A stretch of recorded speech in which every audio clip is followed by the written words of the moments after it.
Last night, we learned that Google's playing God, and not a benevolent God, with Project Nightingale. They plan to learn all about your medical history without your knowledge, your permission, or any of the kinds of safeguards I think you and I would like. Why would Google do this in secret? Why would Ascension, an excellent chain of 2,600 Catholic medical facilities, even give them the data? Did anyone at Alphabet consider how nefarious this all sounds, even if it isn't? For a company that's already under the microscope with the regulators going after them for antitrust issues, you'd think they'd be more worried about public opinion. And that's the problem with the darn FAANG stocks. It just keeps happening. Facebook, Amazon, Apple, Netflix, and Google. Well, it's now Alphabet. They all seem to be plagued by such headline risk, and much of it, frankly, is self-inflicted. I can't tell you how many times I've tried to get Apple to partner up with Cerner, an electronic medical records company that already has permission to handle your data. I think Apple doesn't really want to do that. Why? Because they think it's not totally above board. I mean, what Google's doing with Project Nightingale is so much worse. Of course, even if Apple has the right attitude, they clearly didn't realize they were wandering into a minefield with the new credit card, which is now being accused of discriminating against women, even though they don't know if you're a woman or not. Married couples who file their tax return jointly are being offered vastly different credit limits in cases. As far as I'm concerned, the credit card industry has been devoid of best practices from almost the beginning.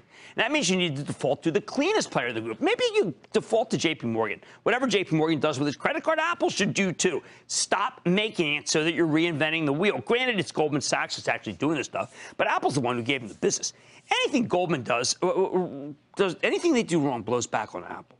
Now, I think they'll opt for maximum transparency, but who knows what the next problems will be?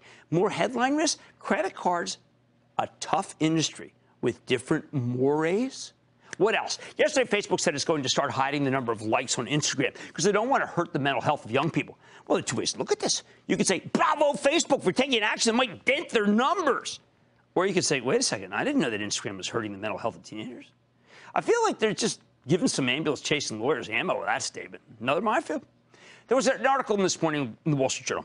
It was headed, Amazon's heavy recruitment of Chinese sellers puts consumers at risk. Now, I read this story, and for the life of me, I have no idea what the heck they're talking about.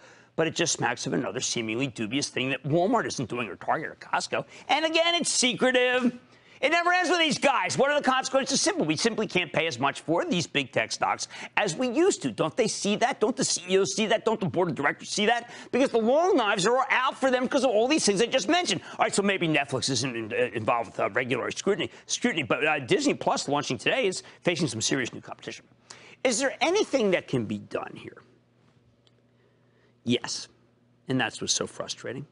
Facebook and Alphabet and Amazon and Apple need to be more like a company that's already been through the ringer. They need to be a little more like Microsoft.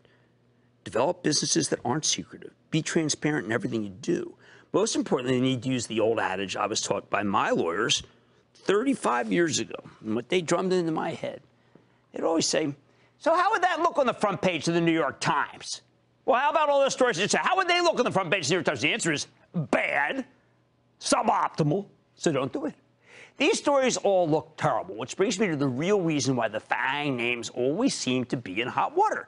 These companies are run by brilliant people who seem to have forgotten how ordinary Americans look at the world. That's why they keep putting themselves in positions where politicians and journalists can tear them to shreds. I think they need to get some good in-house counsel that they're actually willing to listen to. They need outside lawyers who will stand up for themselves and try to get these people to realize what the truth looks like. And just stop generating horrible publicity. In short, these Silicon Valley executives need to stop thinking so much like the Stanford computer scientists they often are and start using a little more common sense and seek more truth. When Congress and the FTC and the Justice Department are already gunning for you, doing anything else that puts a target on your back is probably pretty unwise, don't you think? Yet their rapaciousness keeps getting the best of them. And long term, that's not good for the shareholders or, frankly, themselves. Stick with Cramer.